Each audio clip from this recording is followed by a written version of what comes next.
Dividend payout method under Walter's model. Dividend. Dividend refers to that part of earning of the company which is distributed to shareholders.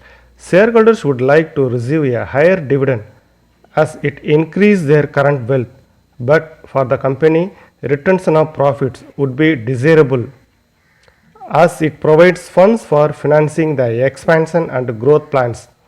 Walter's model. Professor James E. Walter argues that dividend policy is a critical factor and it affects the value of the firm.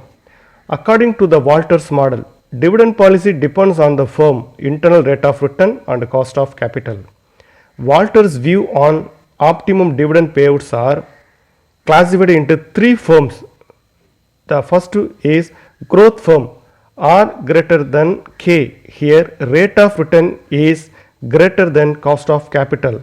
The growth firm should retain all its earnings. Therefore, optimum payout is 0%. Then normal firm R equal to K. Here rate of return R is equal to cost of capital. There is no optimum payout. Any dividend policy is as good as the other. Then declining firm R less than K. Here rate of return is less than cost of capital. A declining firm should distribute all its earnings. The optimum payout is 100%. Walters formula. To find out the market price per share using Walters formula, P equal to D plus R divided by K into E minus D divided by K. Here D denotes dividend, R is rate of return, K is cost of capital, E earnings per share, K cost of capital. Here D dividend plus rate of return divided by cost of capital into earning per share minus dividend divided by cost of capital. Now we work out a problem using Walters formula. Problem. The following information is available in respect of your firm. Capitalization rate 10%, that means cost of capital. Earning per share rupees 40. Assumed rate of return on investment, that is rate of return on investment. Point number A 12%, point number B 10%, point number C 8%. So the effects of dividend policy on market price of shares applying Walters formula when dividend payout is point number A 0%, point number B 50%, then point number C 100%. Solution.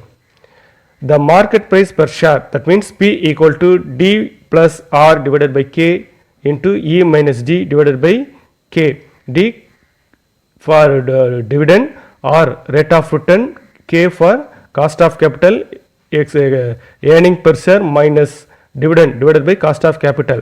D, we find the dividend. The company issue the dividend at the payout ratio is 0%, 50%, then 100%. 0% or 0. 50% of EPS of 40 rupees 20. 100% of EPS of 40 equal to 40. Company 0% pay out கொடுத்தா எதுவுமே கிடைக்காது. அப்போது பே out 0. 50% கொடுத்துச்சு அப்படின்னா எதில் payment கொடுப்பாங்க அப்படின்னா earning per share, ஒரு ஷேருக்கு எவ்வளோ ஏர்னிங்ஸ் கிடைக்குதோ அதில் 50% கொடுப்பாங்க. அப்போ கணக்கில் ப்ராப்ளத்தில் சொல்லியிருக்கிறது 40 rupees வந்து ஏர்னிங் பெர் ஷேர் அப்படின்னு சொல்லியிருக்காங்க. அப்போ 40ல் வந்து 50% பார்த்தீங்கன்னா 20 rupees டிவிடெண்ட். பாயிண்ட் நம்பர் சியில் 100% டிவிடெண்ட் பே அவுட் கொடுத்தாங்க அப்படின்னா ஏர்னிங் பெர் ஷேர் வந்து 40க்கு வந்து 100% கொடுத்தாங்கன்னா 40 rupees வந்து டிவிடெண்ட் கொடுப்பாங்க. ரேட் ஆஃப் ரிட்டர்ன் வந்து 3 ரேட் ஆஃப் ரிட்டர்ன் கொடுத்துருக்காங்க. 12%, 10%, 8%. இந்த பர்சன்டேஜ் இப்போ நம்ம என்ன பண்ணுறோம், வேல்யூவாக கன்வெர்ட் பண்ணுறோம். 12% ஈக்குவல் டு 12 டிவைடட் பை 100 பார்த்தீங்க அப்படின்னா 0.12 வரும். அதே மாதிரி 10%க்கு 10 டிவைடட் பை 100 அப்படின்னு பார்த்தீங்கன்னா 0.10 வரும். 8%, 8 டிவைடட் பை 100 அப்படின்னு பார்த்தீங்கன்னா 0.08 அப்படின்னு வரும். காஸ்ட் ஆஃப் கேபிட்டல் 10% சொல்லிட்டு ப்ராப்ளத்தில் நம்ம கொடுத்துருக்காங்க.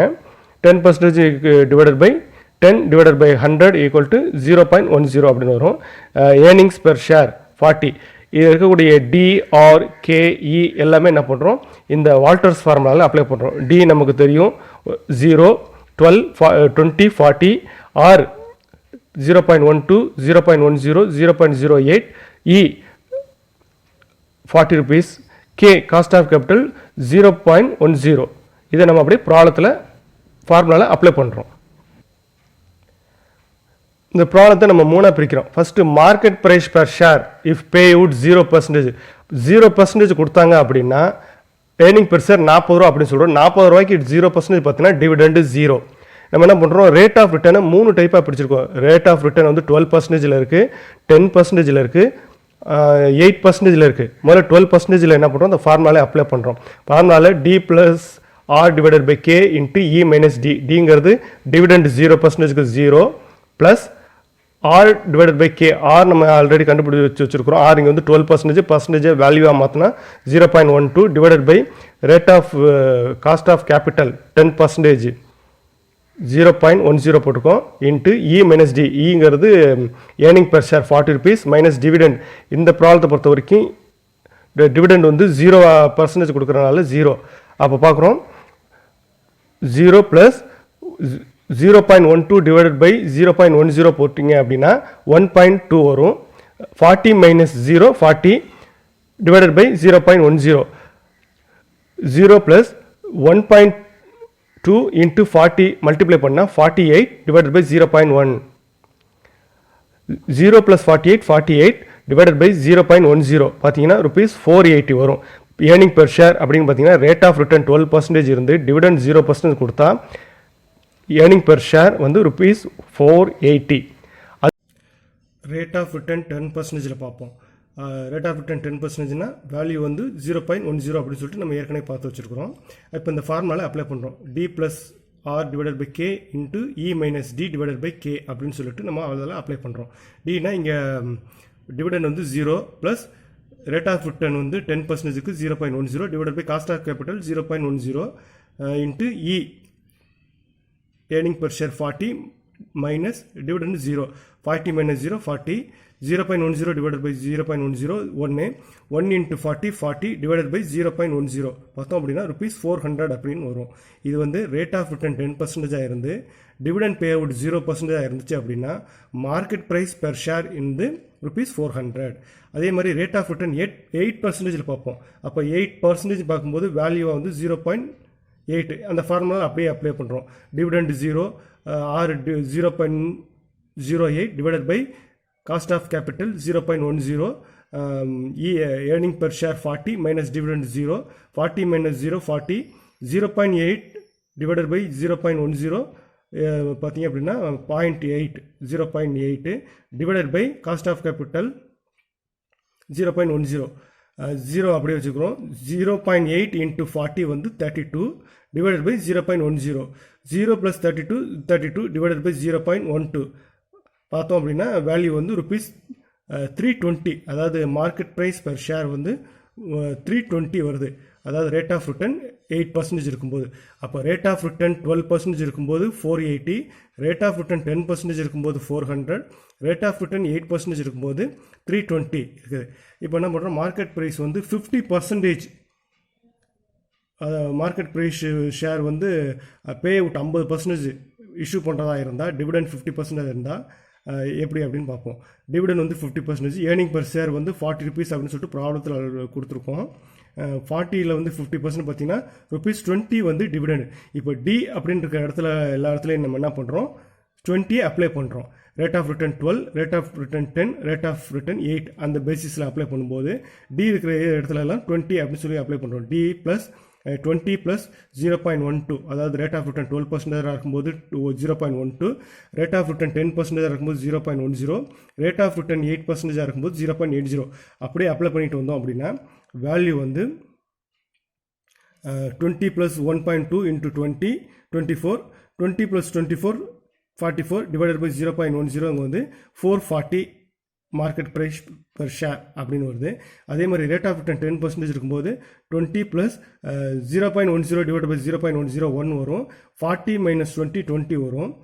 20 plus 1 into 20 20, 20 plus 20 40, 40 divided by 0.10 400. அதாவது ரேட் ஆஃப் ரிட்டர்ன் 10% இருந்துச்சு அப்படின்னா மார்க்கெட் ப்ரைஸ் பெர் ஷேர் வந்து ருபீஸ் 400 வருது. ரேட் ஆஃப் ரிட்டர்ன் 8% இருக்கும்போது அந்த வேல்யூ அப்படியே அப்ளை பண்ணோம்னா 36 டிவைட் பை 0.10 360 வருது. ரேட் ஆஃப் ரிட்டர்ன் 12% இருக்கும்போது மார்க்கெட் ப்ரைஸ் வந்து 440, ரேட் ஆஃப் ரிட்டர்ன் 10% இருக்கும்போது 400, ரேட் ஆஃப் ரிட்டர்ன் 8% இருக்கும்போது மார்க்கெட் ப்ரைஸ் பெர் ஷேர் வந்து 360. இது எல்லாமே வந்து டிவிடன் வந்து 50% டிக்ளேர் பண்ணோம். இப்போ டிவிடன் வந்து 100% பே அவுட் கொடுத்தோம் அப்படின்னா, அதாவது market price per share if payment is 100%, 100% நம்ம டிவிடெண்டாக கொடுத்தோம். அதாவது ஏர்னிங் பெர் ஷேர் வந்து 40 அப்படின்னு சொல்லிட்டு ப்ராப்ளத்தில் இருக்குது. 40 ருபீஸ்க்கு 100% வந்து 40. அப்போ டிவிடெண்ட் 40 ருபீஸ் நம்ம கொடுத்தோம் அப்படின்னா மார்க்கெட் ப்ரைஸ் எவ்வளோ அப்படின்னு பார்க்கும்போது இந்த ஃபார்முலா வால்டர்ஸ் ஃபார்முலாவில் அப்ளை பண்ணுறோம். வால்டர்ஸ் ஃபார்முலா ஆல்ரெடி நம்ம ஏற்கனவே தெரியும்.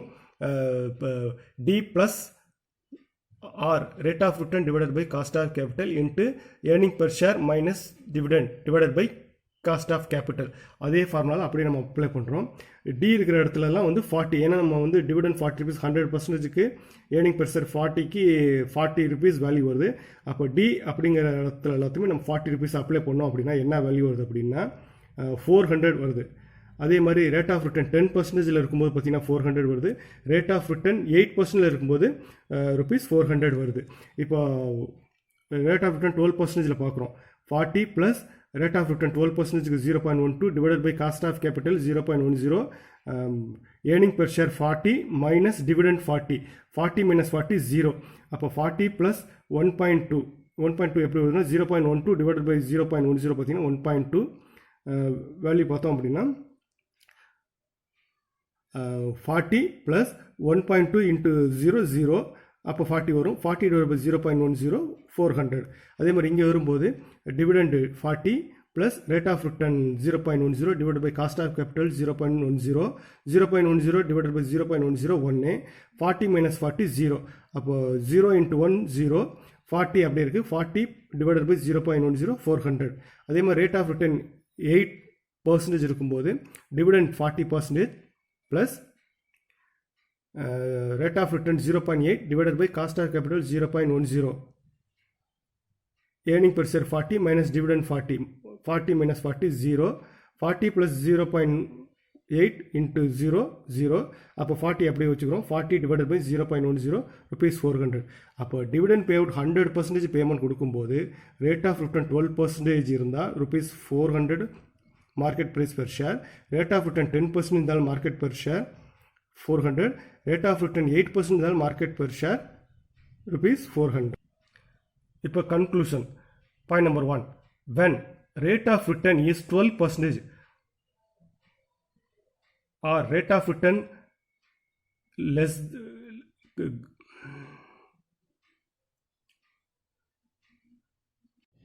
conclusion. Point number 1. When R is rate of return is 12%, R is greater than K, market price is the highest for the payout of 0%, hence ideal payout is 0%. Point number 2, when R rate of return is 10%, R equal to K, rate of return equal to cost of capital. Dividend policy has no effect on share price. Point number 3, when rate of return is 8%, R is less than K, market price is the highest for the payout of 100%, hence ideal payout is 100%.